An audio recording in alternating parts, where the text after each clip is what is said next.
우리 잠깐 같이 기도드리겠습니다.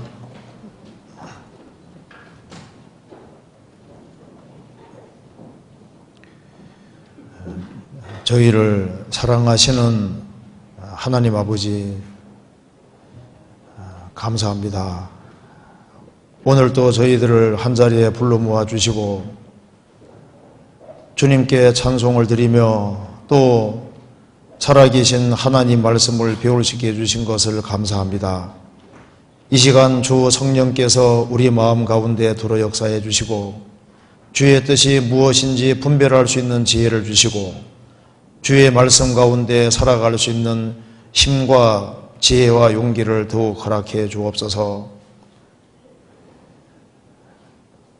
이제 이번 돌아오는 금요일부터 학위수양회가 시작됩니다. 주님께서 학위수양에 많은 사람들이 참석할 수 있도록 도우시고 또 많은 영혼들이 구원함을 얻음으로 하나님께 영광과 찬송이 돌아갈 수 있도록 더욱 역사해 주시고 도와주시옵소서.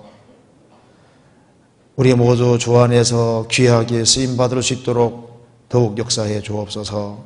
오늘 이 말씀이 우리 마음속에 깊이 새겨질 수 있도록 도와주시고 주님께서 원하시는 뜻이 무엇인지를 알 수 있는 지혜를 주시옵소서. 오늘 모든 시종 주 성령께서 우리 마음 가운데 역사해 주시고 도와주시기를 간절히 의지하오며 주 예수 그리스도 이름으로 기도하옵나이다. 아멘. 성경 아가서 6장 찾으시겠습니다. 아가서 6장입니다. 962페이지.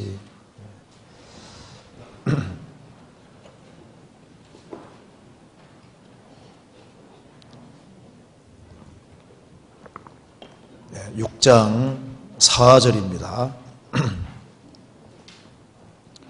6장 4절 제가 읽겠습니다. 내 사랑아 너의 어여쁨이 디르사 같고 너의 고음이 예루살렘 같고 어미함이 기치를 버린 군대 같구나. 10절입니다.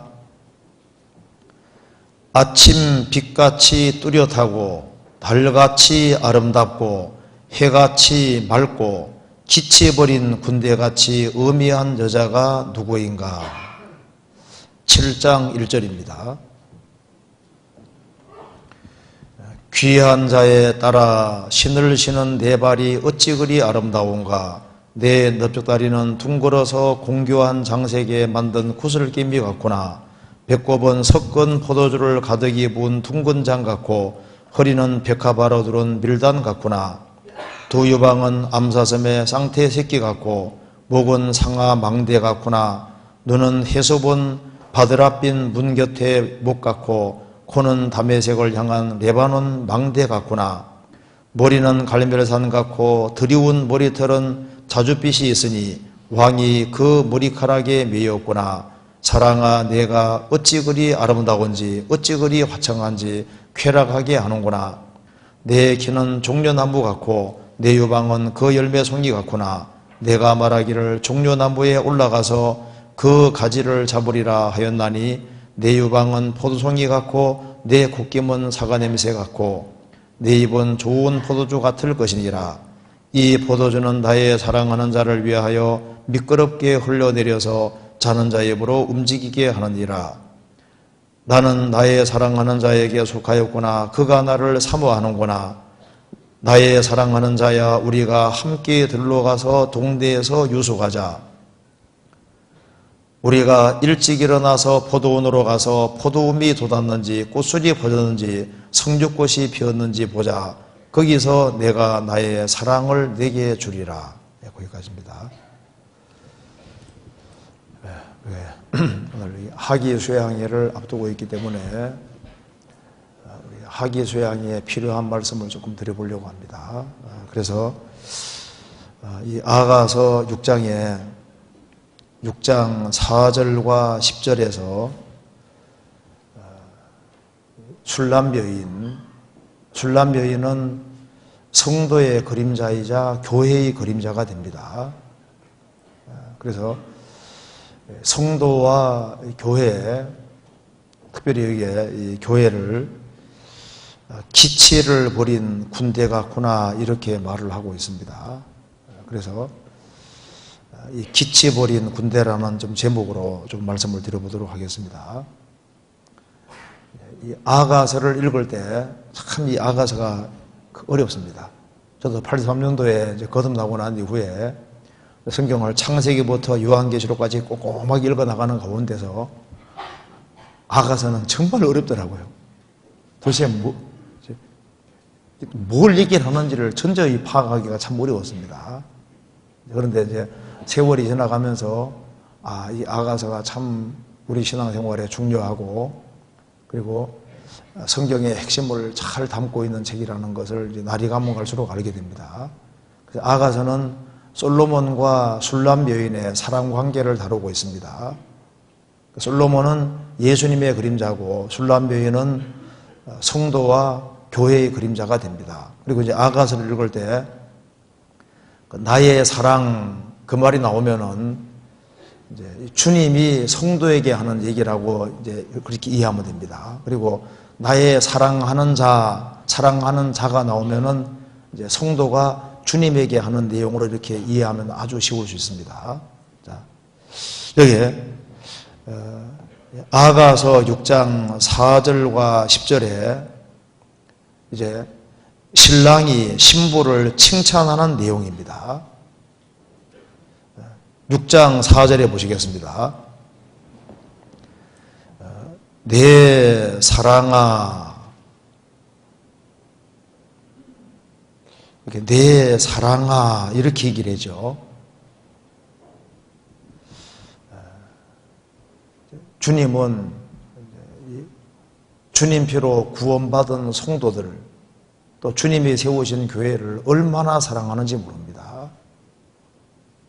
그래서 내 사랑아 너의 어여쁨이 디르사 같고, 디르사는 이스라엘 땅에서 제일 아름다운 도시입니다. 북이스라엘의 수도였던 적도 있는데요. 이스라엘 땅에서 제일 아름다운 도시 하면은 디르사입니다. 두 번째는 예루살렘입니다. 그래서 이게 너의 어여쁨이 디르사 같고 너의 고음이 예루살렘 같고, 그러니까 주님께서는 주님 몸된 교회 또 구원받은 성도를 너무나도 아름답고 곱게 보시는데 디르사 같고 예루살렘 같다고 얘기를 했습니다.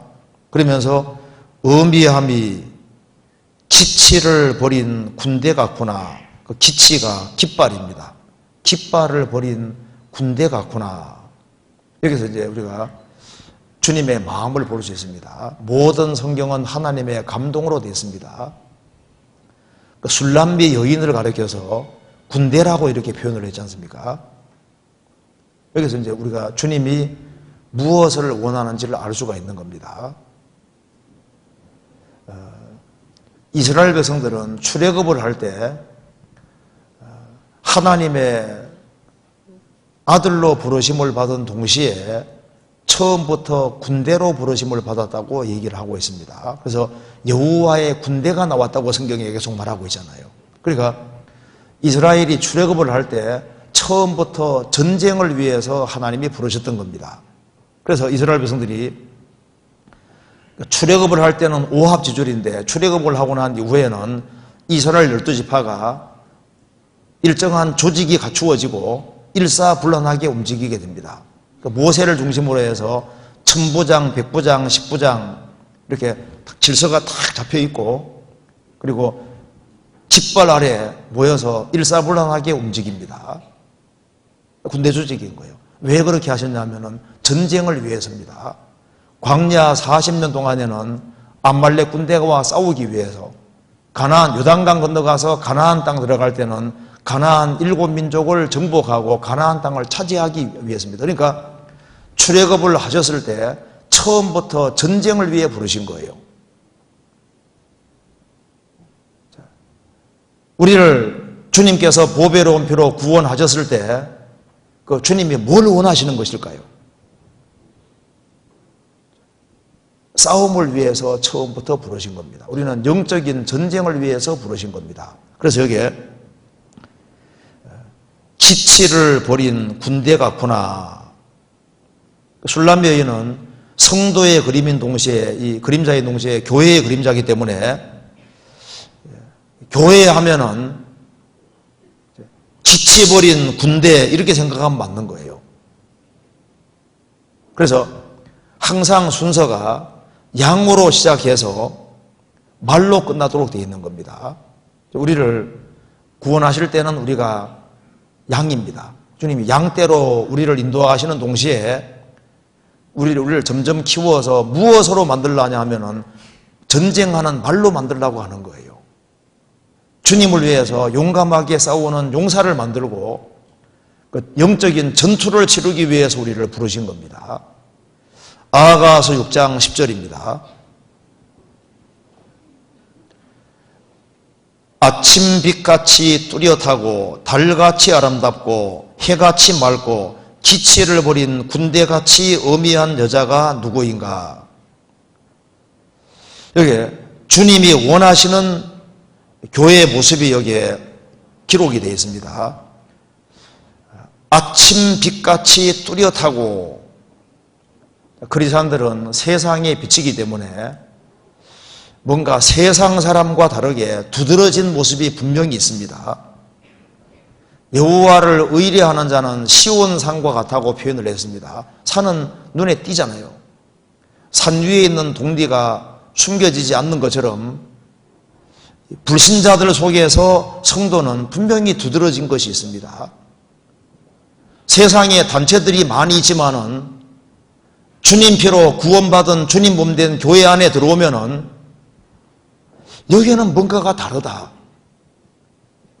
주님의 진리가 있고 사랑이 있고 뭔가 두드러지고 뚜렷한 것이 있도록 되어 있는 거예요. 그래서 아브라함과 하나님이 함께 하셨기 때문에 아브라함 보고 뭐라 했습니까?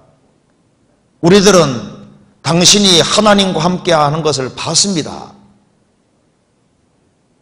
하나님이 함께 하는 것을 봤다고 했습니다. 아침 빛같이 뚜렷하고 두드러진 것이 있는 거예요. 그리고 달같이 아름답고, 달같이 아름답다고 했습니다. 그리스도 안의 아름다운 모습은 순종하는 모습입니다. 순종하는 모습만큼 아름다운 모습은 없습니다. 달같이 아름답고,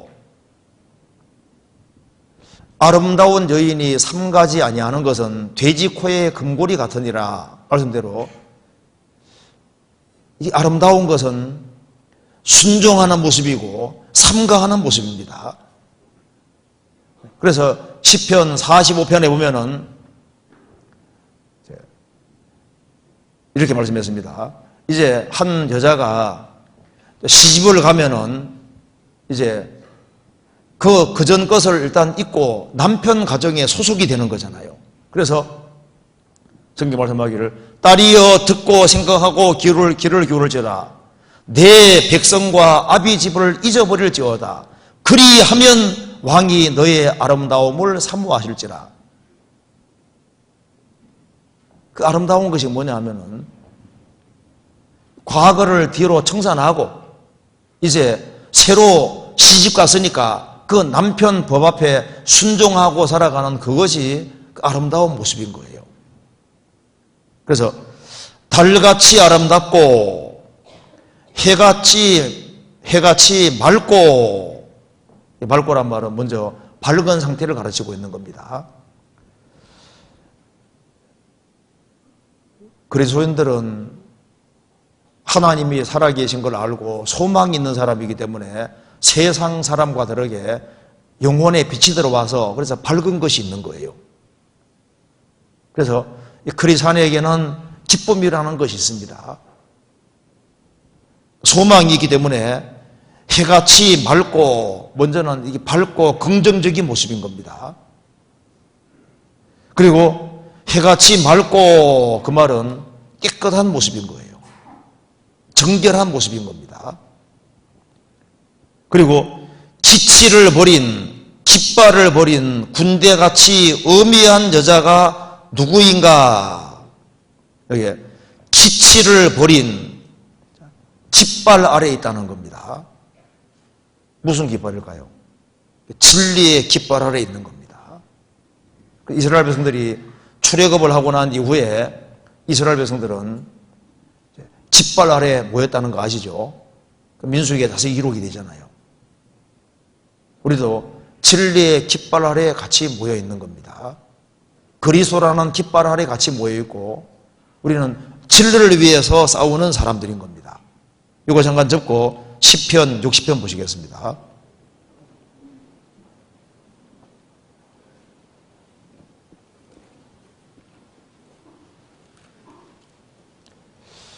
(60편) 4절.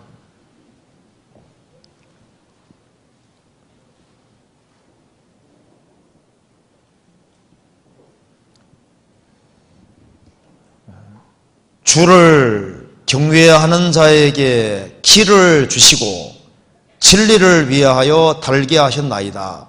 주를 경외하는 자에게 깃발을 주시고 진리를 위하여 달게 하셨나이다. 그래서 진리를 위해서 달고 진리를 위해 싸우기 위해서 같이 모인 겁니다. 민수기 2장 찾아보시겠습니다. 민수기 2장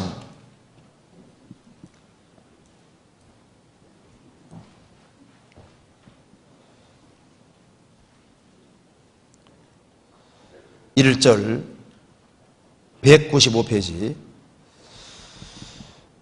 여호와께서 모세와 아론에게 일러 가라사대 이스라엘 자손은 각각 그 기와 그 종족의 기호 곁에 진을 치되 회막을 사면으로 대하여 치라. 그리고 2장 34절 같이 읽어보겠습니다. 같이 읽겠습니다. 이스라엘 자손이 여호와께서 모세에게 명하신 대로 다 준행하여 각기 가족과 종족을 따르며 그 길을 따라 진치기도 하며 진행하기도 하였더라. 아가서 다시 보시겠습니다.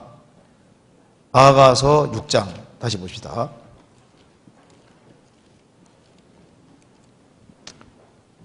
(6장 10절) 중간입니다. 기치를 버린 군대같이 어미한 여자가 누구인가? 이게 기치를 버렸다 그러죠. 버린 군대같이 어미한이란 말은 용감한, 겁나게 만드는 여자가 누구인가? 군인은 특징이 용감한 겁니다. 깃발을 버린 군대같이 어미한 두려움을 불러일으키는 여자가 누구인가? 용감한 겁니다.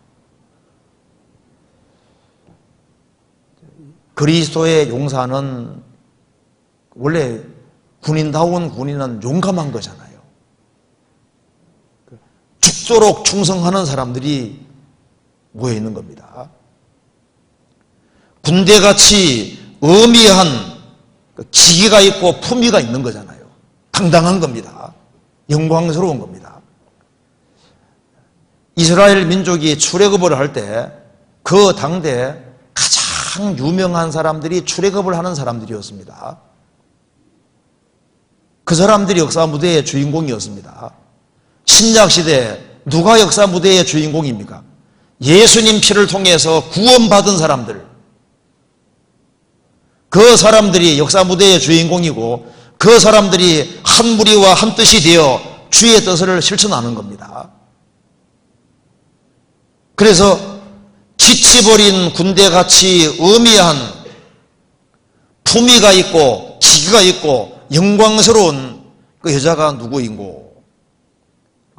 기치를 버렸으니까 질서 정연한 겁니다. 그래서 교회는 이스라엘이 출애굽을 할 때는 무질서했지만 출애굽을 한 이후에 주님이 함께 계셨기 때문에 거기에 정확한 질서가 있잖아요. 그래서 진칠 때 하늘에서 보면은 십자가 모습입니다. 성막 중심으로 사방으로 진을 딱 쳤기 때문에 위에서 보면 십자가 모습인 거예요. 그래서 거기에는 정확한 질서가 있고 군대는 조화를 이루어야 되는 것처럼 여기에는 질서가 있고 조화가 있는 겁니다. 그리고 군인은 특징이 부지런합니다. 그래서 지치버린 군대같이 엄미한 여자가 누구인고 자기 위치를 지키면서 부지런한 거예요.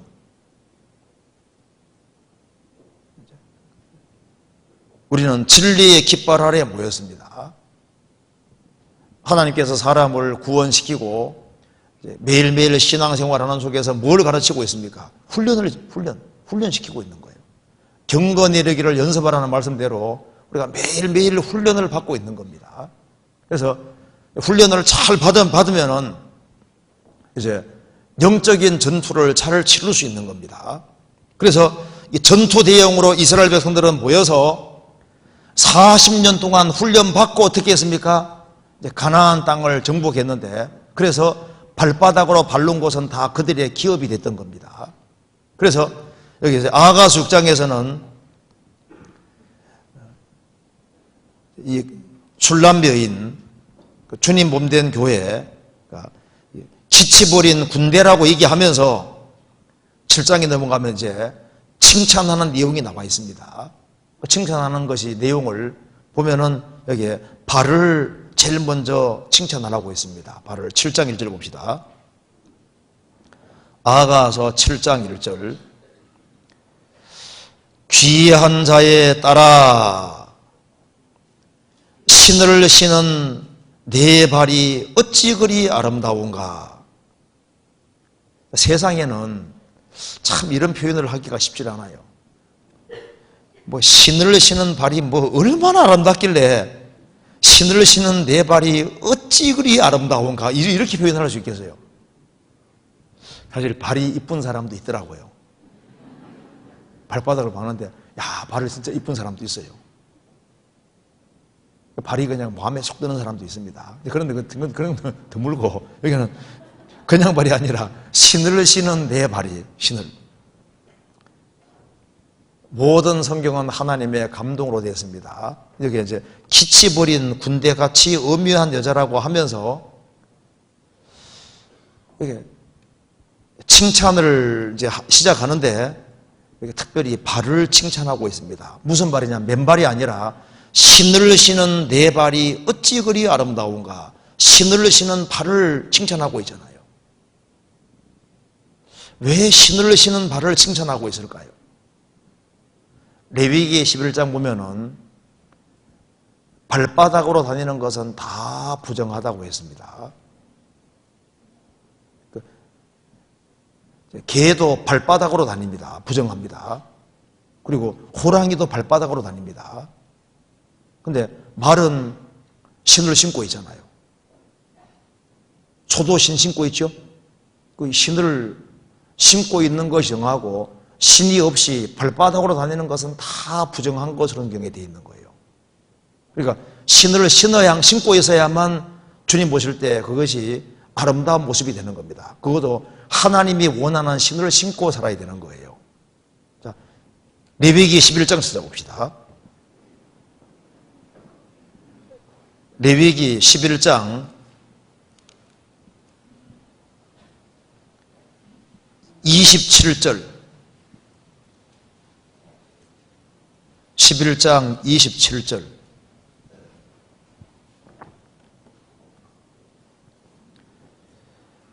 네 발로 다니는 모든 짐승 중 발바닥으로 다니는 것은 다 내게 부정하니 그 죽음을 만지는 자는 저녁까지 부정할 것이며. 네 발로 다니는 짐승이 많습니다. 중에 발바닥으로 다니는 것은 다 답니다. 다 내게 부정하다. 그러니까 꼭 신을 신고 있어야 된다 그 말입니다. 그럼 여기 아하서 7장에서 신을 신은 발이 어찌 그리 아름다운가, 도대체 무슨 신을 신었길래 그렇게 아름답다고 하고 있을까요? 이스라엘이 출애굽을 할 때, 6월절 사건 출애굽을 할 때 하나님 뭐라 하셨습니까? 발에 신을 신으라 그랬습니다. 그렇죠? 찾아봅시다. 출애굽기 12장. 출애굽기 12장 11절.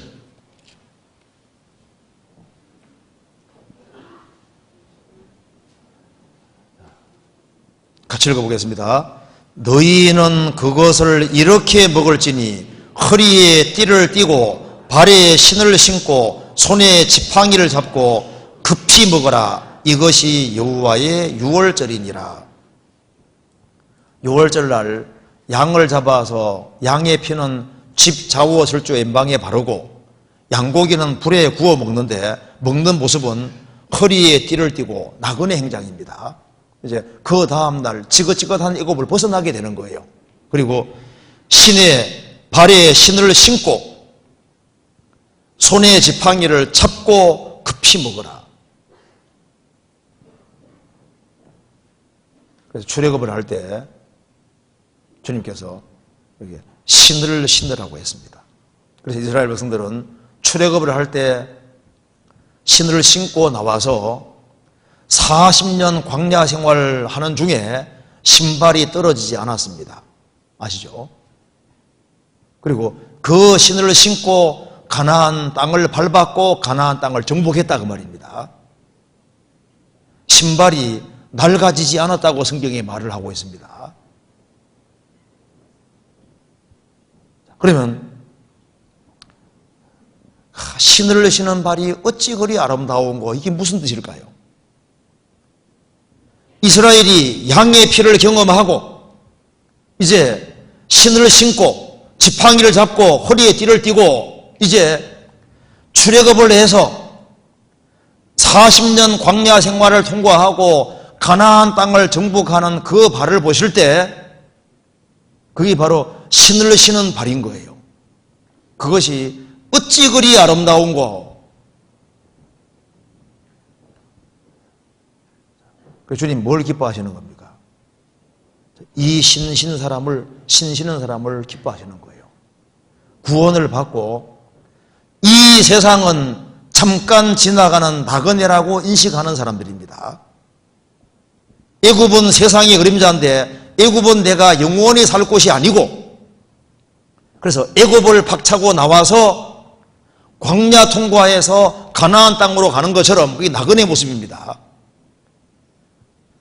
이 세상에서 우리가 비록 태어났지만은 구원받고 난 다음에는 이 세상은 내가 영원히 거할 곳이 아니고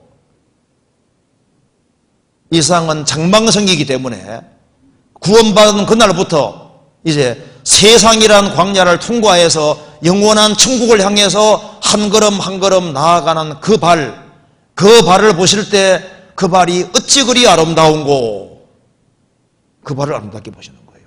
그래서 목적지를 향해서 나아가는 그 발 보고 기뻐하시는 거예요.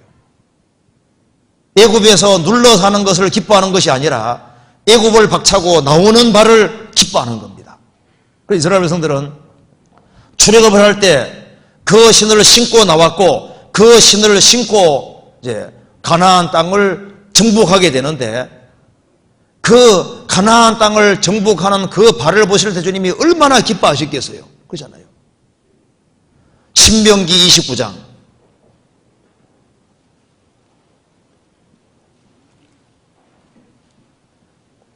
5절.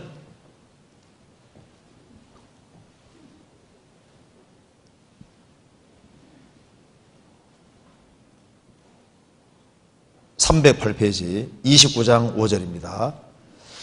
주께서 40년 동안 너희를 인도하여 광야를 통행케 하셨거니와 너희 몸에 옷이 낡아지지 아니하였고 너희 발에 신이 휘어지지 아니하였으며.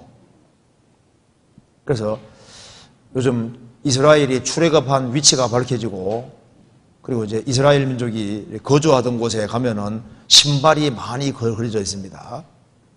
왜 거기에 바위에 신발들이 많이 걸어져 있냐면 신기하잖아요.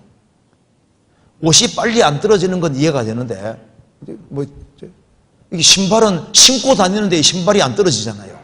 낡아지지 않으니까 매일 신어도 매일 그 신발인 거예요. 이게 완전 기적입니다. 그래서 그 신이 헤어지지 않았다. 그래서 출애굽할 때 나온 그 신을 신고 40년 동안 신고 다니고 그 신 신고 어떻게 했습니까? 요단강 건너서 가나안 땅을 정복하게 되는 겁니다. 성경 여호수아 1장 보시겠습니다.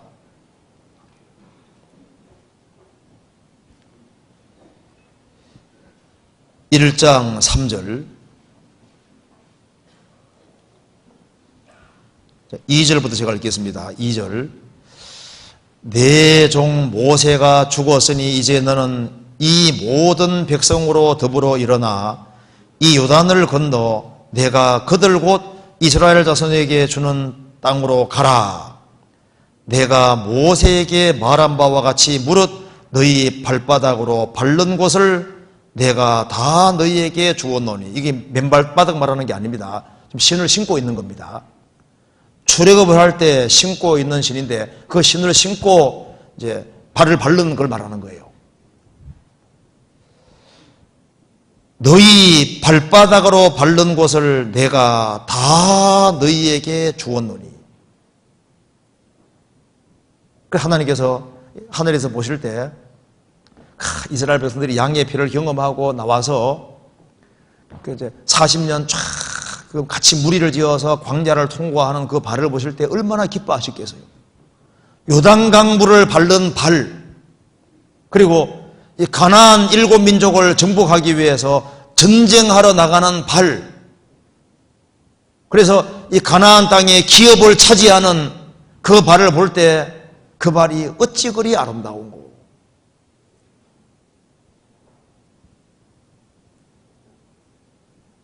신약 시대도 마찬가지입니다. 우리가 구원받은 즉시 하나님이 우리에게 신을 하나 신겨주셨습니다. 그게 바로 복음의 신발인 거예요. 성경 찾아봅시다. 에베소서 6장입니다.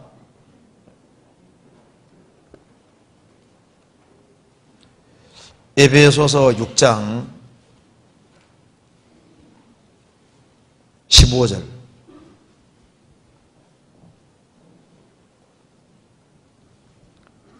15절 같이 읽어봅시다.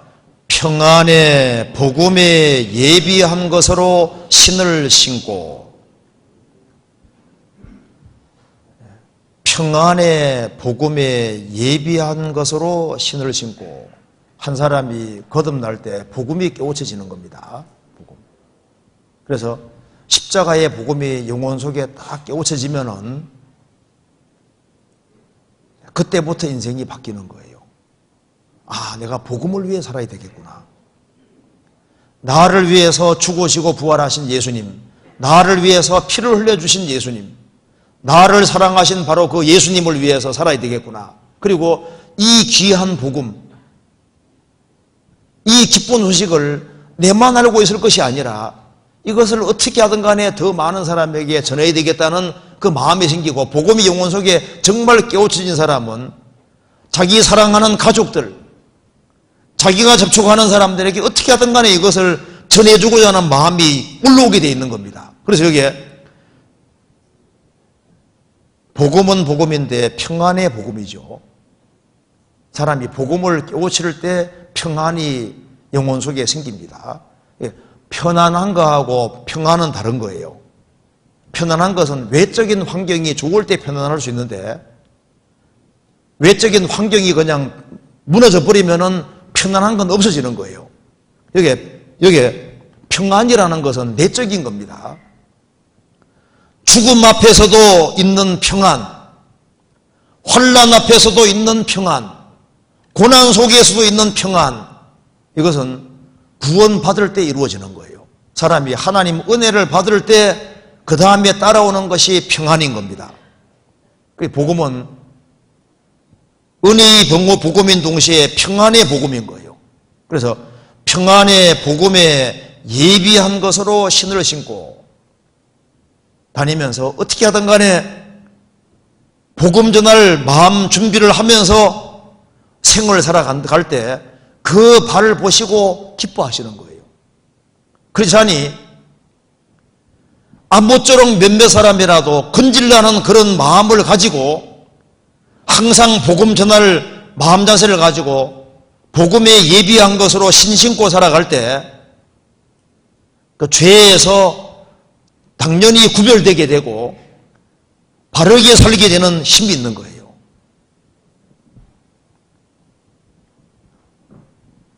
왜 술을 안 먹으려고 하느냐? 혹시 그 사람이 복음을 받아들이는데 장애가 될까 봐. 왜 담배 안 피우느냐? 그 사람이 구원받는데 이 복음, 이 귀한 복음을 깨우치는데 장애될까 봐. 왜 행실을 삼가하느냐? 이 귀한 복음을 깨닫지 못하게 될까 봐. 평안의 복음에 예비한 것으로 신을 신고. 왜 우리가 언행을 조심하냐 하면은 억울한 일을 당해도 참는 이유가 뭐예요?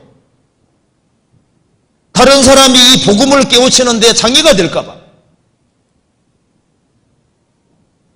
복음 예비한 것으로 신을 신는 사람은 언행을 조심하게 돼 있습니다. 희생하는 모습을 보이게 돼 있고 수고하는 모습을 보이게 돼 있고 밥이라도 내가 먼저 살라 그리고 그런 모습을 보이는 이유는 이 복음 때문인 거예요. 제가 83년도에 거듭났습니다. 거듭나고 난 이후에 이 복음을 깨우치니까 너무 좋았습니다. 그래서 이제 이 선교 단체들이 많잖아요. CCC도 있고 선교 단체가 많습니다. 그런데 그 단체 사람들하고 얘기해 보면요, 그래 복음이 중요한 게 아니에요. 나는 이 복음이 내 인생을 바꿨기 때문에 복음만큼 중요한 게 없는데 그거 다 아는 건데 왜 자꾸 얘기하냐고.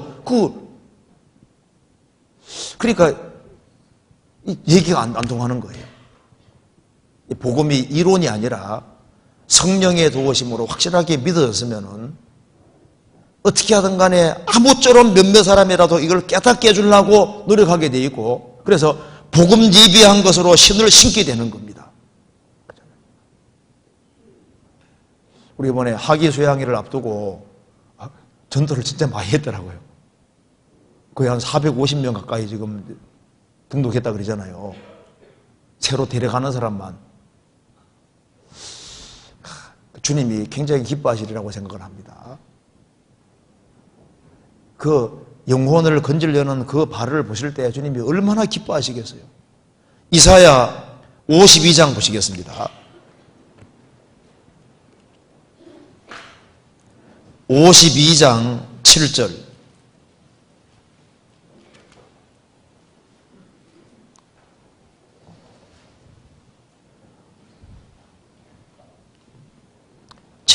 같이 읽어보겠습니다. 좋은 소식을 가져오며 평화를 공포하며 복된 좋은 소식을 가져오며 구원을 공포하며 시온을 향하여 이르기를 네 하나님이 통치하신다 하는 자의 산을 넘는 발이 어찌 그리 아름다운고. 우리는 좋은 소식을 가지고 있는 사람입니다. 그리고 이 좋은 소식을 전하기 위해서 산을 넘는 발이 어찌 그리 아름다운고. 우리 하계수양이 한번 치르면은 교회적으로 산 넘는 거나 마찬가지인 거예요. 산 넘는 것은 힘듭니다.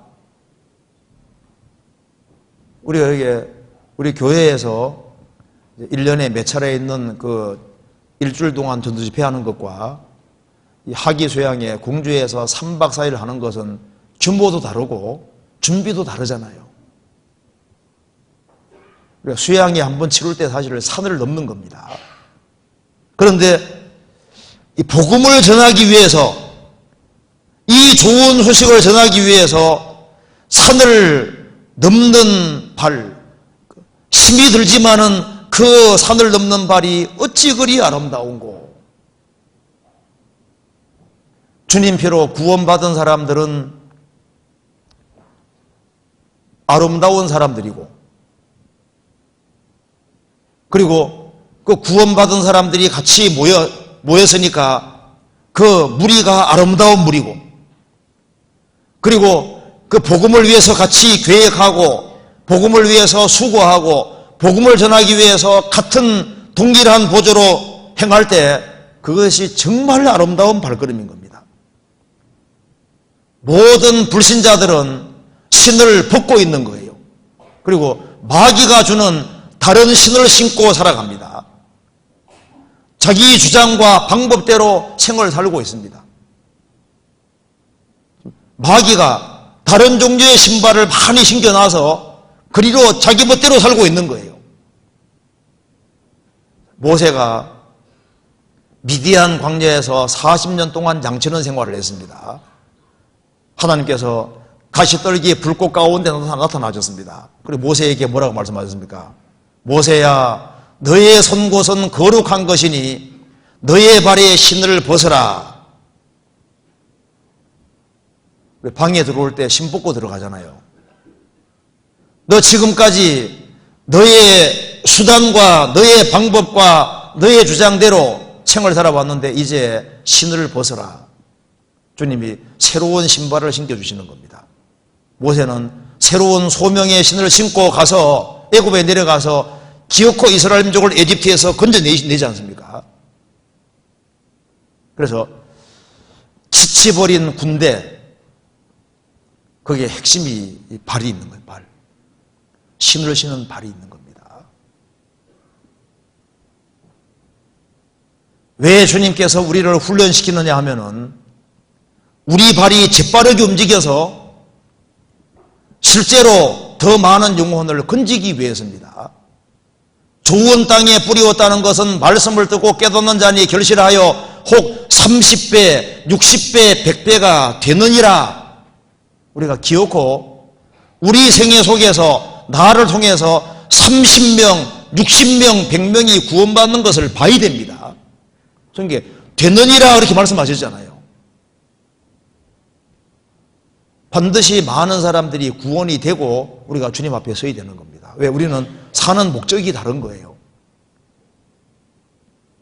이 세상이 우리가 영원히 살 곳이 아닙니다. 우리는 처음부터 전쟁을 위해서 부르심 받은 사람인 겁니다. 성경 아가서 7장 다시 보시겠습니다. 1절.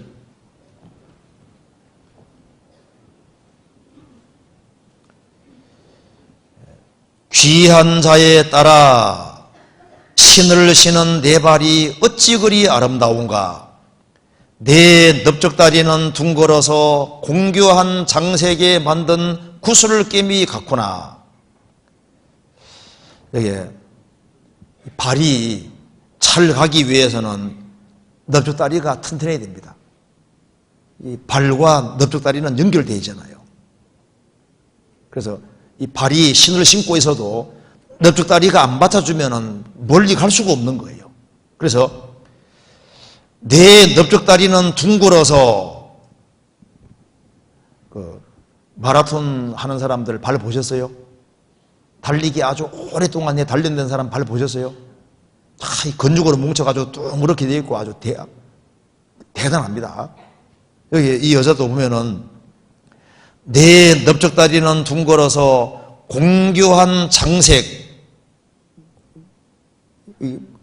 장색이 뭔지 아시죠? 여기의 장색은 이렇게 물건 같은 것을 만드는 장색 말하는 겁니다.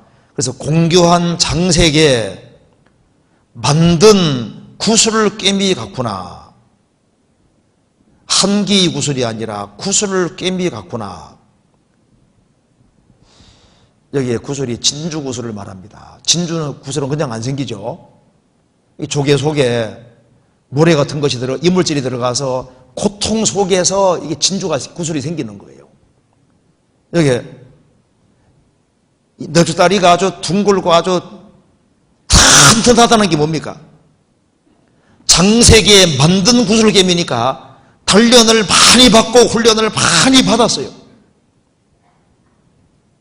그래서 넓적다리가 아주 튼튼하게 된 겁니다. 그래서 넓적다리가 튼튼할수록 그 발은 더 먼 곳까지 갈 수 있는 겁니다.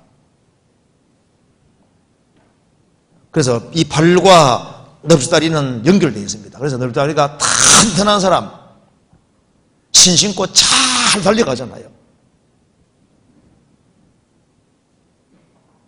그래서 여기에 넙죽다리가 튼튼한 사람 중에 대표적인 사람 하면 누굽니까? 바울사도.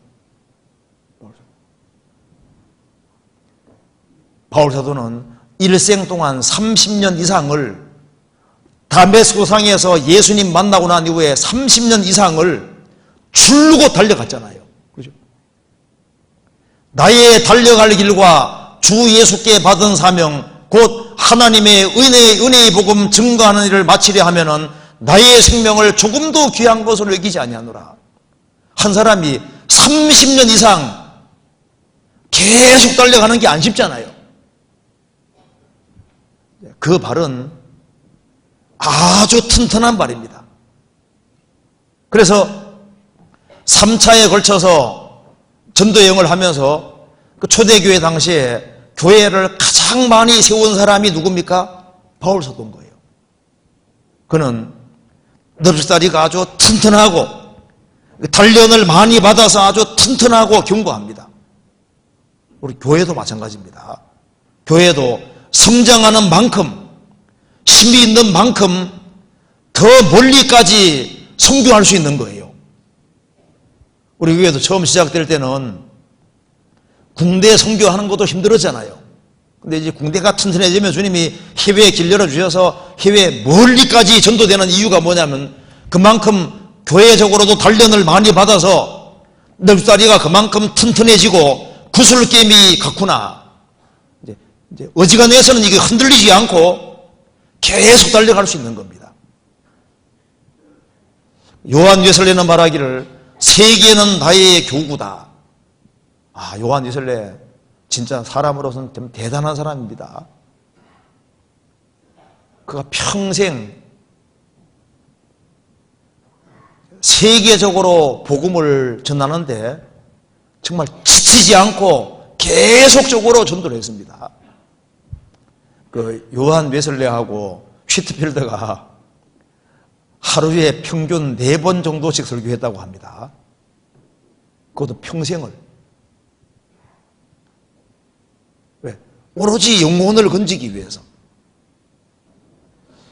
C.T. 스터더라는 사람, 우리나라 서적에도 나와 있는데요.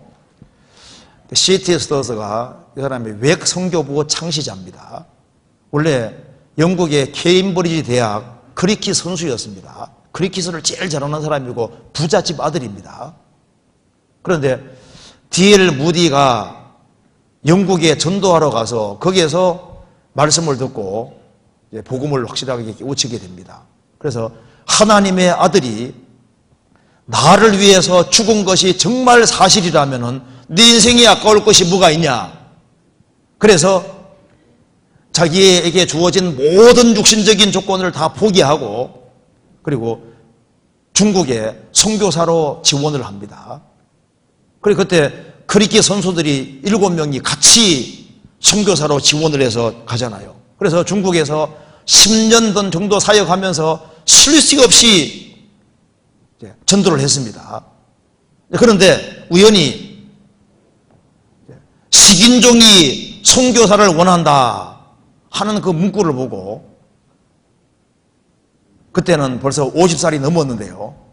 그래도 그걸 주님의 부르심으로 믿고 콩고 지방으로 선교사로 가는데 모든 사람들의 반대를 만류하고 선교사로 갔습니다. 평생 이제 선교를 했습니다. 그래서 나중에 웩 선교부를 만들었고 그래서 웩 선교부 그 회장이 놀만 그랍인데 그 시티스 사위입니다.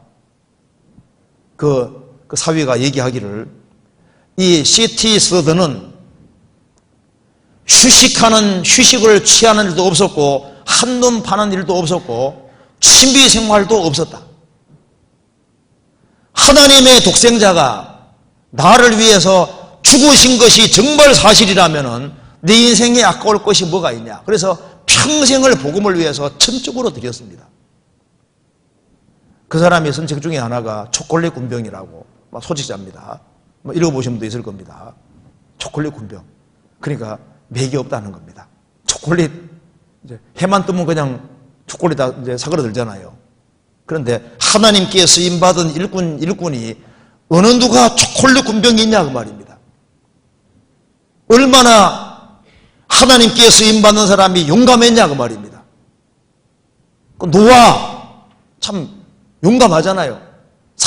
모든 사람들의 반대를 무릅쓰고 기어코 방주 짓는 거 봐요. 아브라함 갈대아 우르에서 용감하게 나와서 가나안 땅으로 들어갔습니다. 하나님께 쓰임받는 사람들 하나같이 하나님 앞에서 씩씩하고 용감했는데 요즘 크리스찬들은 왜 그 모양이냐?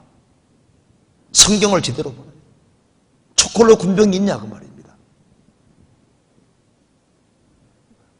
주님을 위해서 씩씩하고 용감한 그런 사람들이 되기를 아주 간절히 원하면서 그 책을 쓰고 있습니다. 아가서 7장 다시 봅시다. 2절.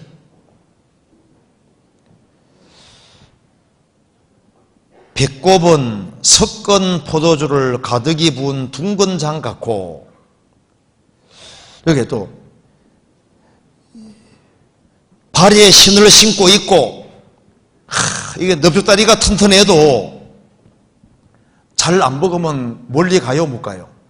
못 가잖아요. 그리고 여기에서 배꼽은 섞은 포도주를 가득히 부은 둥근 장 같고, 어머니 태 속에서는 어린 아기가 어디로 양분 공급받습니까?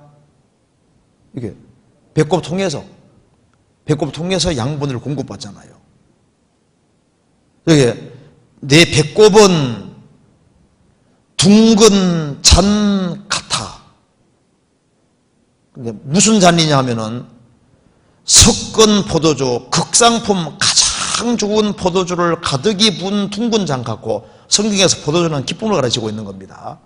그러니까 배꼽은 둥근 잔 같은데 섞은 포도주, 극상품 포도주를 가득히 부은 둥근 잔 같고, 이 배에 뭐가 있는 겁니까? 공급을 많이 받아서 배에 기쁨이 넘치는 거예요. 배가 든든한 겁니다. 잘 먹은 것을 말하는 거예요. 그러니까 누가 멀리까지 가냐 하면은 잘 먹어야지 멀리까지 갈 수 있는 거예요. 제 아무리 발에 신을 신고, 그리고 여기 너죽다리가 아주 튼튼하고 하다 할지라도 며칠 굶겨 놓으면은 멀리 못 갑니다. 잘 먹어야 되는 거예요. 그래서 여기에 이 배꼽은 둥근 잔 같다고 했는데요. 시편 4편 7절에 뭐라 했습니까? 주께서 내 마음에 두신 기쁨은 저희의 곡식과 새 포도주에 풍성할 때보다 더하니이다.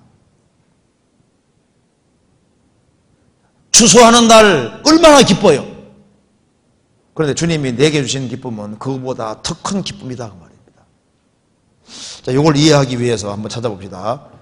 요한복음 7장 보시겠습니다.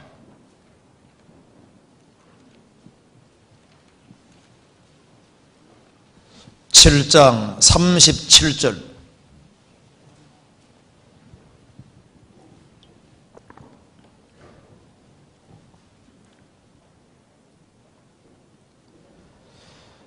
(7장 37절) 명절 끝날 곧 큰 날에 예수께서 서서 외쳐 가라사대 누구든지 목마르거든 내게로 와서 마시라.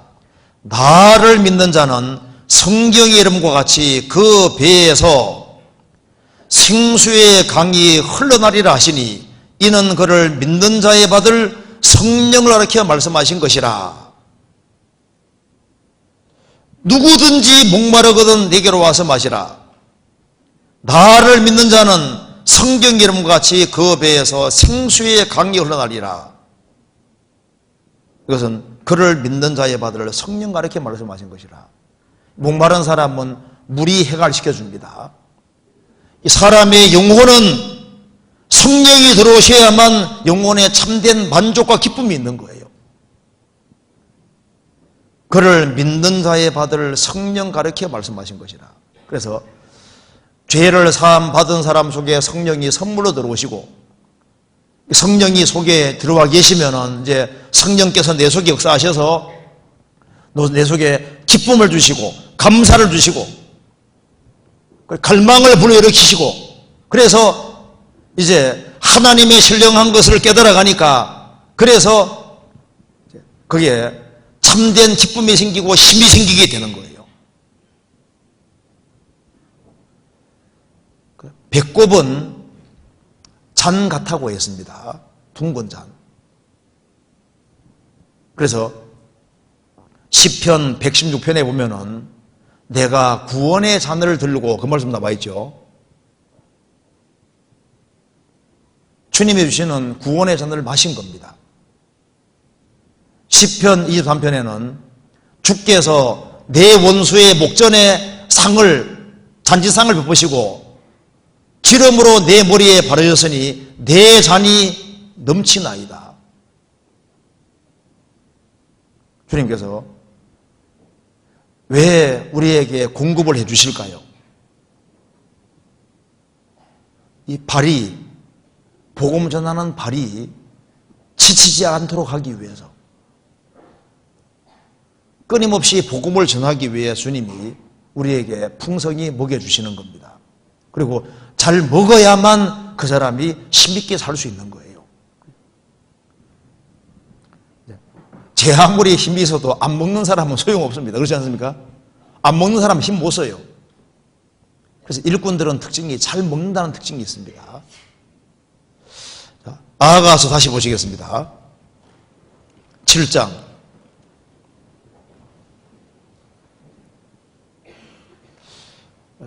배꼽은 섞은 포도주를 가득히 부은 둥근 잔 같고, 우리 같이 모임할 때도 이게 식탁입니다. 그래서 주님이 주시는 것을, 주님 주시는 말씀을 잘 받아 먹으면은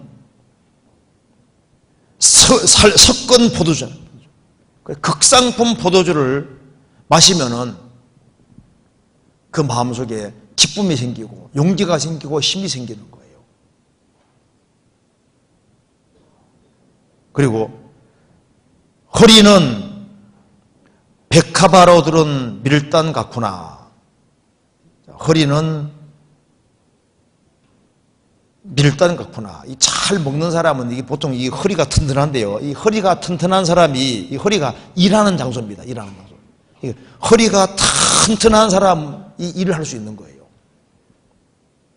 그래서 허리는 곡식 밀단 같구나. 허리는 일하는 모습입니다. 이걸 이해하기 위해 한번 찾아봅시다. 시편 126편 봅시다. 시편 126편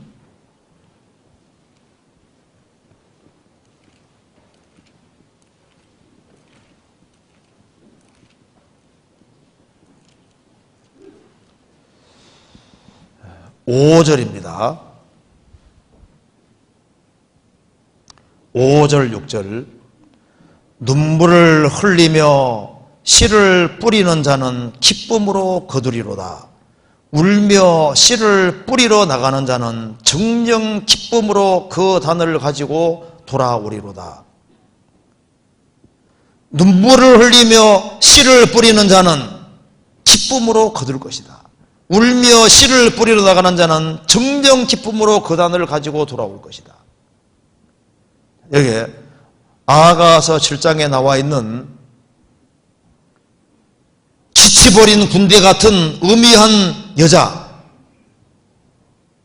발이 아름답다고 했습니다. 복음에 예비한 신을 신고 있습니다. 그리고 넓적다리는 아주 둥글고 힘이 있습니다.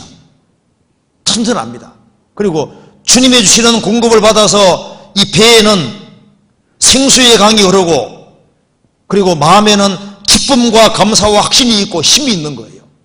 그래서 이 허리가 일을 하는 겁니다. 허리는 밀단 같구나. 그러니까 밀을 거두어서 쫙 엮어 놓은 밀단 같구나. 밀단. 그러니까 밀단이니까 씨를 뿌리기만 한 것이 아니고 씨를 열심히 가꾸었고 추수를 해서 실제로 많은 결실을 거두었다 그 말입니다. 그렇죠? 구원받고 난 이후에 우리 신앙생활은 매일매일 씨 뿌리는 겁니다. 우리가 매일매일 뭔가를 뿌리고 있는 거예요. 우리 일상생활이 사실 전도하는 생활입니다. 그렇지 않습니까? 그래서 매일매일 씨를 뿌리고 있는 겁니다. 복음은 썩지 아니할 씨입니다.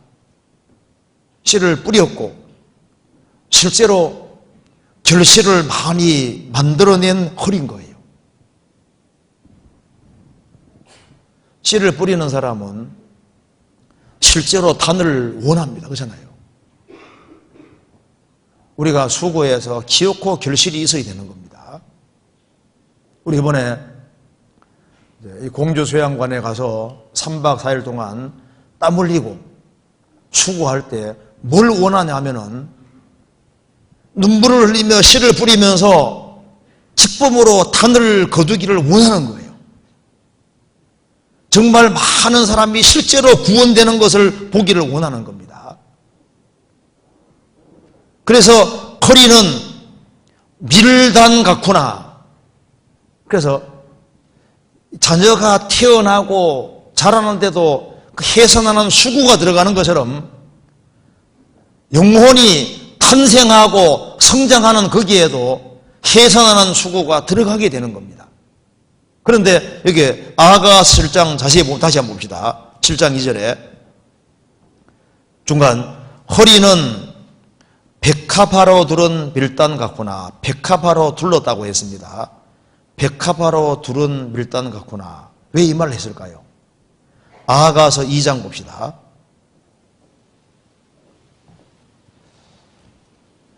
2장 1절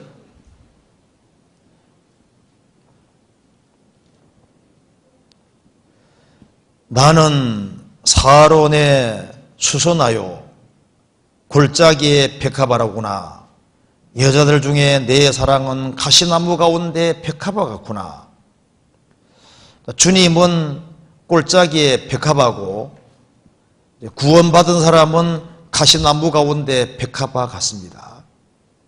그래서 우리가 허리가 씨를 뿌리고 가꾸고 열매를 거두는 일을 할 때 백합화로 둘렀다 그랬죠? 그러니까 주님을 힘입어서 하는 거예요. 우리가 봉사할 때도 주님을 힘입어서, 말을 할 때도 주님을 힘입어서, 그리고 가시나무 가운데 백합화 같구나. 이 가시는 찌르지만 백합화는 향기를 냅니다. 우리가 이 봉사를 하고 허리로 일을 할 때는 부딪히는 일이 생길 수도 있어요. 상처를 받을 수도 있습니다. 근데 꽃은 밝잖아요. 그래도 여러 가지 어떤 힘들고 어려운 것이 있지만은 주님을 생각함으로 기뻐하면서 봉사했다 그 말입니다.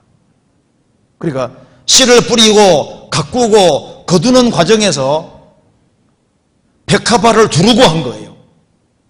주님을 의지해서 했고, 그렇죠?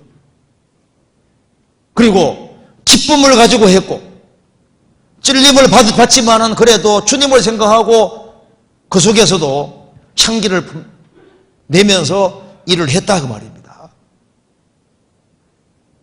아가서 7장 다시 봅시다.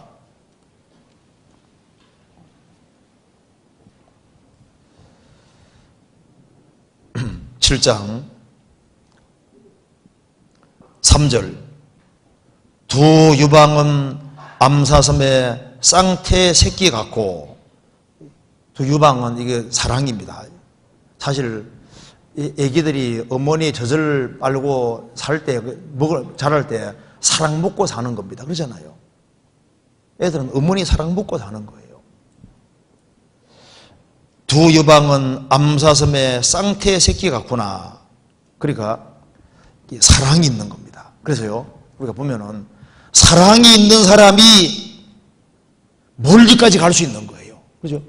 이 발이 언제 멀리까지 가냐 하면은 주님을 향한 사랑이 확실히 있는 사람은 멀리까지 갑니다. 모든 일을 사랑으로 행하라는 말씀대로 마음에 사랑이 있는 사람은 많은 일을 할 수 있는 거예요. 사랑의 수고란 말이 맞는 겁니다.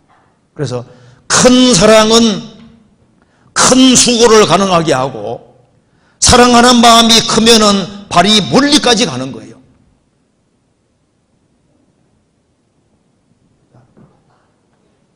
내 자식이 제주도에 있다. 그럼 만나러 갈 때 기쁘게 갈 수 있죠? 사랑하는 마음이 있으니까. 이 아브라함의 조카 롯이 전쟁통에 붙잡혀서 이스라엘 최북단에 잡혀가 있습니다. 그런데 아브라함은 어떻게 했습니까? 그 조카 사랑하는 마음이 있으니까 그 최북단까지 키우고 가서 목숨 걸고 전쟁을 치르고서 데려오잖아요. 왜 멀리까지 가느냐 하면은 그 마음속에 뭐가 있습니까? 가슴에 사랑이 있는 거예요. 예수님이 부활하신 이후에 베드로 사도에게 물은 것은 딱 한 가지입니다. 너 3년 반 동안 훈련 많이 받았느냐? 그거 안 물었잖아요. 너 얼마나 지식을 많이 습득했느냐? 그거 안 물었습니다. 물은 것 딱 한 가지입니다. 이 사람들보다 나를 더 사랑하느냐? 그거 하나 물은 거예요. 주여 그러하외다. 내가 주를 사랑하는 줄을 주께서 아시나이다. 내 어린 양을 먹이라. 내 양을 치라. 내 양을 먹이라.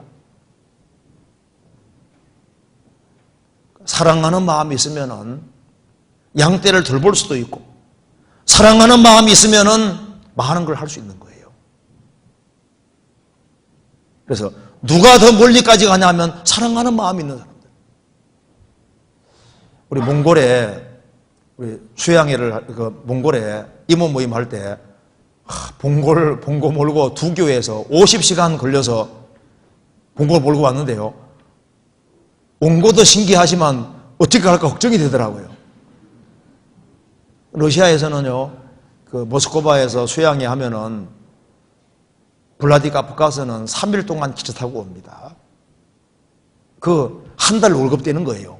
한 달 월급 털어가지고 갈 때는요, 그 마음속에 그 주님을 향한 그 사랑 같은 게 있는 거예요. 한 자매는 17시간 버스 타고 옵니다. 왜 그런 것이 있냐? 그 마음속에 사랑이 있으면 발이 멀리까지 갈 수 있는 거예요. 사랑이 적으면 우리 집안 식구 구원받으면 됐다. 그걸로 끝나는데 사랑이 있으면은요, 이 복음이 더 멀리까지 갈 수 있는 겁니다. 아가서 7장 다시 봅시다. 4절. 목은 상아 망대 같구나. 목이 상아 망대 같다고 했습니다. 목은 항상 의지를 상징하는데요. 의지력을 상징하는데 이스라엘은 목이 고든 백성이라고 했죠. 여기에 목은 좋은 목입니다. 목은 상아 망대 같구나. 목 중에서 비싼 목이 있는 거예요. 상아, 망대, 목이 망대인데 상아 망대 같구나. 이 목이 진짜 비싼 목이 하나 있는 겁니다. 비싼 목이 있어요. 어떤 목입니까? 주님을 향한 믿음과 사랑을 확실히 가지고 있는 그 목이, 그것이 주님 볼 때 비싼 목이 되는 거예요. 한 아내가 결혼하고 난 이후에 딱 정조 지키고 눈 딴 데 안 돌리고 딱 살아갈 때 그 목은 비싼 목이 되는 겁니다. 아주 가치 있고 비싼 목이 되는데 절대 요동하지 않는 아주 견고한 목, 그것이 이제 이 상하망대 같은 거예요. 어떤 사람은 구원받을 때 처음 가지고 있던 그걸, 그게 점점 흐려지는 사람이 있습니다. 처음부터 들은 것을 너희 안에 거하게 하라고 했는데 처음부터 들은 것이 뭐예요? 주님을 믿고 구원받고 서로 사랑하라는 것이 처음부터 들은 것인데 거기에서 멀어지는 사람이 있습니다.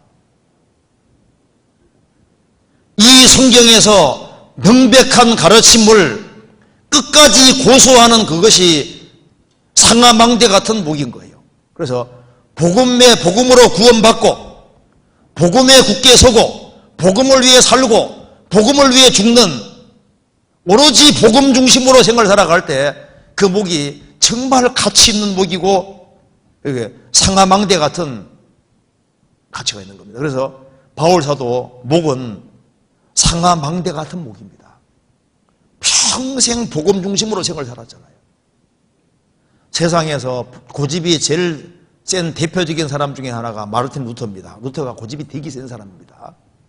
무슨 고집이냐 하면은 복음에 대한 고집인 거예요. 그러니까 이 가톨릭 한 절반 정도를 개신교로 바꾸잖아요. 다니엘 목이 곧은 사람입니다. 비싼 목입니다. 우상 숭배하는 세계 속에서 우상의 음식을 먹지 않고 왕의 진미를 먹지 않고 말씀을 딱 붙잡는 그 목이 그게 견고한 목이고 그게 비싼 목인 거예요. 사드락 메삭 아벤노고는 우상 숭배 안 하잖아요. 차라리 풀불에 들어가더라도 나는 우상 숭배하지 않겠다. 그 목이 정말 비싼 목이고 가치 있는 목입니다. 노아 목은 상하 목입니다. 그 많은 사람의 비방을 무릅쓰고 기어코 방주를 끝까지 만드는 거 봐요. 주님이 주시는 사명을 끝까지 완수하는 목은 상하만대 같은 목입니다. 그리고 4절에 눈은 헤서본 바드랍빈 문 곁에 못 같고 솔로몬이 헤서본 바드랍빈 문 곁에 연못을 2개 만들었습니다. 그래서 눈이 연못 같다고 했습니다. 아가서 4장 1절에는 4장에서는 술람비 여인의 눈이 비둘기 같다고 했는데 여기에 4장 가면은 여기 7장 가면은 연못 같은 눈이라고 했습니다. 비둘기 눈은 작지만 연못 눈은 크잖아요. 비둘기 눈은 깨끗한데 연못 같은 눈이 상당히 다릅니다. 사람이 고생을 많이 하고 경험을 많이 하면은 눈 자체가 다르잖아요. 뭔가 쉽게 파악하기도 쉽지 않고 뭔가 비범한 눈 자체가 달라요. 통찰력이 있는 눈입니다. 이 술람비 여인은 그만큼 눈이 커졌습니다. 비전 있는 눈으로 바뀌어진 거예요. 아담이 범죄한 이후에 선악과를 먹으니까 눈이 밝아졌는데 하나님 편에서는 어두워진 거예요. 세상 쪽으로 자기 쪽으로 밝아졌습니다. 에베소서 1장에는 마음 눈을 밝히자 그랬는데 이제 구원받고 난 이후에 마음 눈이 밝아 점점 커져야 돼요. 비둘기 같은 눈에서 연못 같은 눈으로 점점 커져서 비전이 보이고 목적이 보여야 됩니다. 눈이 커져야만 이게 학위 수양에도 중요한지를 알게 되는 거예요. 우리 1년이라는 시간 속에서 사실 제일 중요한 시간, 잘 생각해 보시면 이게 제일 중요한 시간입니다. 3박 4일 가장 많은 사람들이 구원받고 짧은 시간 내에 가장 많은 사람들이 구원받는 그 역사가 이루어지는 그것이 얼마나 중요한 겁니까? 눈이 자꾸 커져야 되는 거예요. 그래, 눈이 커져야만 뭐가 보여야지 달려가거든요. 그러니까 돈벌이 하는데 눈이 탁 열린 사람은요, 발이 갑니까 안 갑니까? 발이 가게 되는 거예요. 잘 보여야지 갈 수 있거든요. 안 보이는 사람은 갈 수가 없는 거예요. 그래서 소대원보다는 소대장 눈이 더 큽니다. 소대장 눈이 커요? 중대장 눈이 커요? 중대장 눈이 더 큽니다. 대대장 눈은 더 큽니다. 교회 생활을 오래 하지 않은 사람하고 오래 한 사람하고 눈 자체가 달라요. 보는 것이 다르거든요. 우리 교회도 점점 커지면서 눈이 처음에는 국내로만 상경했다가 눈이 커져가지고 해외까지 크게 되고 세계는 나의 교구식으로 되잖아요. 바뀌시는 겁니다. 눈이 커져야만 이 신을 신은 발이 이제 더 멀리까지 적극적으로 가게 되는 거예요. 그리고 어디에 다시 봅시다. 7장 4절 중간에 고는 담메색을 향한 레바논 망대 같구나. 이게 담메색이 이스라엘하고 원수지간입니다. 그래서 담메색을 대항해서 세운 레바논 망대 같구나. 망대는 망보고 저기에 쳐들어오는가 보는 거잖아요. 코가 망대 같다는 것은 뭡니까? 코가 민감하다 그 말입니다. 적이 오나 안 오나 잘 살피는 게 망대잖아요. 코가 민감하다 그 말입니다. 분별력이 참 뛰어난 사람이 있는데요. 신앙생활 하면서 분별력이 있어야 돼요. 분별력이. 어떤 사람은요, 이 분별력이 적어서 열심히 발이 달려가는데 엉뚱한 거로 달려, 엉뚱한 것으로. 너희가 다름질을 잘하더니 누가 너희를 꾀더냐? 한때는 잘 달려갔는데 이 분별력이 흐려져서 엉뚱한 곳으로 막 달려가는 사람이 있는 거예요. 단 한 번밖에 없는 인생인데 이게 어느 쪽으로 가야 될지를 분별해야 되는데 이 코가 이게 안 좋아지는 거예요. 쑥맥이란 말이 뭔지 아시죠? 콩과 보리를 구분 못한다 그런 뜻입니다. 콩하고 보리 금방 구분할 수 있는데 구원받고 난 이후에 분별력이 커져야 되는데 분별력이 크지 못하면은 발이 제대로 갈 수 없어요. 우리가 시대를 잘 분별해야 됩니다.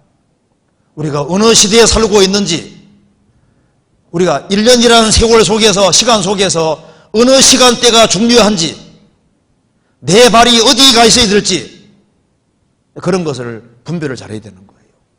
그리고 여기에 그 뒤에 5절, 머리는 갈멜산 같고 머리는 산 같다고 했습니다. 산은 톡 튀어나와 있죠. 그래서 이 만물 위에 있는 것이 교회고, 그래서 크리스찬들은 세상 사람과 머리가 달라요. 생각이 다릅니다. 크리스찬들은 머리에 진리가 있고 주님이 주신 확신 같은 것이 마음에 있잖아요. 그래서 여기에 머리는 갈멜산 같구나. 이 머리는 생각하는 곳입니다. 사람이 하루에 한 1만 번 정도 생각한다고 하는데요. 물론 그게 나오니까 그런지 진짜 그런지 모르겠습니다. 어쨌든 생각을 많이 하는데 도대체 뭘 생각해야 되냐 그 말입니다. 머리는, 그래서 이 머리가 하나님과 하나님 일을 생각해야 되는 거예요. 그래서 머리는 갈멜산 같고 드리운 머리털은, 머리가 긴 겁니다. 머리가 길다는 것은 순종하는 뜻입니다. 여자가 남자보다 머리가 길잖아요. 여자가 남자 밑에 있다는 걸 보여주는 겁니다. 드리운 머리털엔 자줏빛이 있으니 왕이 그 머리카락에 매이었구나. 드리운 머리털은 자줏빛이 있으니, 분명히 아가서 사당에는 염소같이 머리털이 새카맣다고 했는데 새카만데 자줏빛이 있습니다. 자줏빛은 왕의 색깔입니다. 그래서 사사기 8장 26절에도 미디안 왕들이 자색 옷을 입었다고 되어 있고, 이 자색 옷이 많이 나오는데 왕의 색깔입니다. 그러니까 머리털이 길으니까 순종을 할 줄 아는 사람이고, 그리고 머리털이 긴데 순종하는데 거기에 자줏빛까지 섞여 있으니까 순종해서 더 탁월해졌다는 걸 말하는 거예요. 그래서 사실 어느 발이 더 멀리까지 가냐 하면은 순종에 철저한 사람은요 더 멀리까지 갈 수 있는 거예요. 우리 시대는 불순종하는 시대입니다. 불순종이 너무 많은 시대입니다. 자기 주장대로 하는 시대인데, 순종하되 더 순종하고 가장 순종하는 발은 가장 멀리까지 가는 거예요. 그래서 바울 사도는 제일 멀리까지 갈 수 있었잖아요. 교회도 교회가 순종적이 되면은, 순종을 잘하면은 주님께서 역사 나타내셔서 아주 더 멀리까지 갈 수 있게 만들어 주시는 겁니다. 드리운 머리털은 자줏빛이 있으니 왕이 그 머리카락에 매이었구나. 주님을 매는 방법이 있는 겁니다. 주님은 누구에게 묶이냐 하면은 순종할 줄 아는 사람들, 철저하게 순종할 줄 아는 사람에게 주님께서 매이고 역사 나타내시는 거예요. 이것을 이해하기 위해 찾아봅시다. 마태복음 18장입니다. 18장 18절.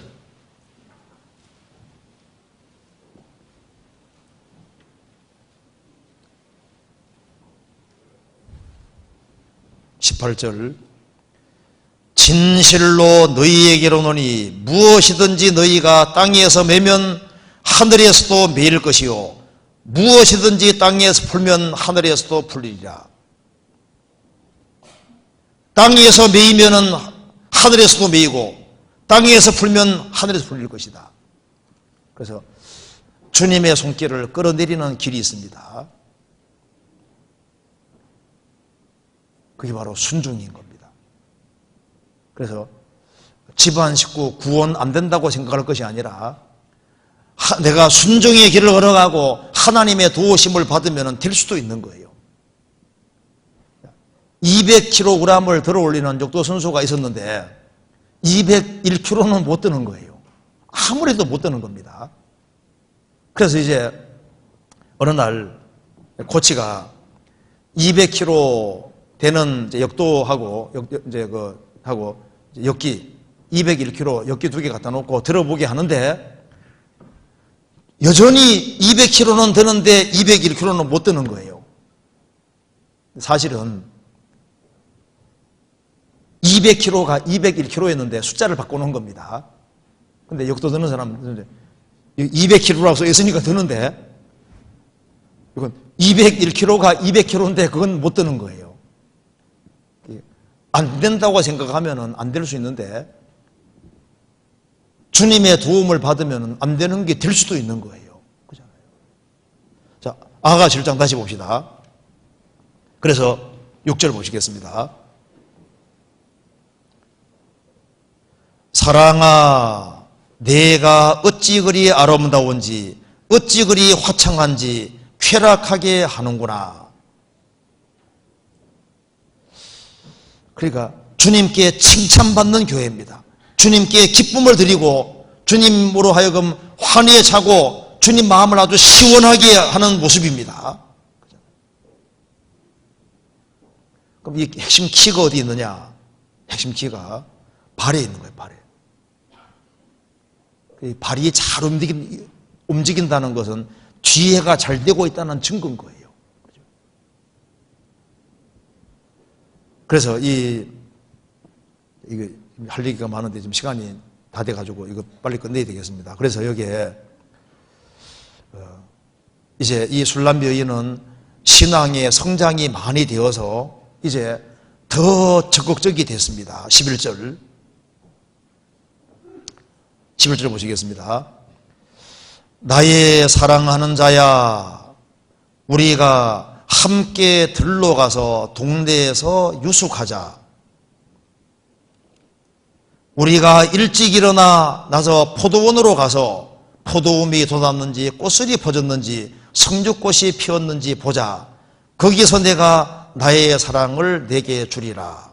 여기에 이제 이 술람 여인이 아주 적극적이 됐습니다. 나의 사랑하는 자야, 우리가 함께 들러 가서 동네에서 유숙하자. 멀리까지 가는 겁니다. 들러 가서 동네에서 유숙하는 것은 먼 곳에 가는 거잖아요. 왜 그렇게 하냐면은 우리가 일찍 일어나서 포도원으로 가서 포도움이 돋았는지 꽃술이 퍼졌는지 성죽꽃이 피었는지 보자. 거기서 내가 나의 사랑을 내게 주리라.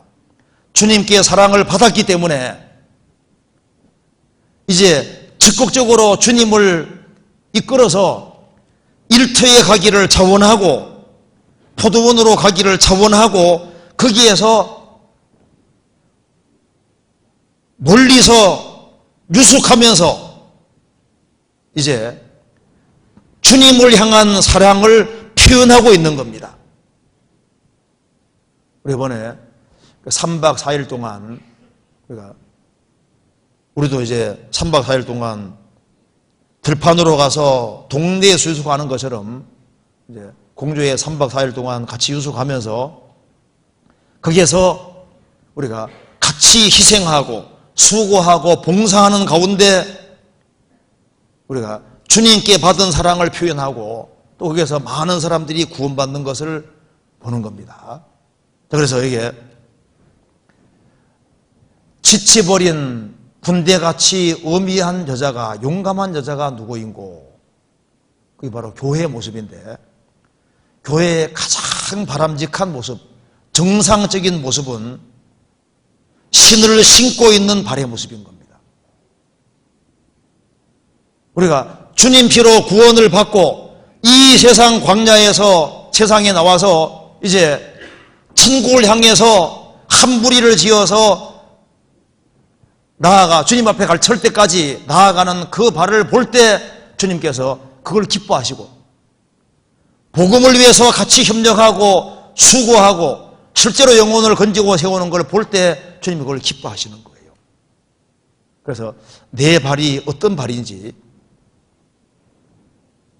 나는 정말 이 복음의 신을 신고 사는 아름다운 발인지 그걸 다시 한번 생각을 하고, 이번에 우리 발이 어디 가 있어야만 아름다운 발일까요? 그치? 수양의 기간 동안에 놀러 가야 될까요? 발이 어디로 가야 될까요? 네. 주님 영광을 위해서 발이 복음 전하는 곳에 같이 있으면 주님이 기뻐하실 겁니다. 네, 같이 기도하시겠습니다. 자비로우신 우리 아버지 하나님, 저희들을 주의 보배로운 피로 구원해 주시고 주의 은혜와 사랑 가운데 살게 해주시는 것을 감사합니다. 이번 하기 쇠양일을 위해서 우리 구원받은 식구들이 한 마음과 한 뜻이 되어 같이 오랫동안 준비해 왔습니다. 이 모든 일을 통해서 주님께 영광과 찬송이 돌아갈 수 있도록 역사해 주시고 이번에 주님 마음을 능히 시원케 할 수 있도록 도와주옵소서. 오직 주님께만 영광과 찬송이 돌아갈 수 있도록 역사해 주옵소서.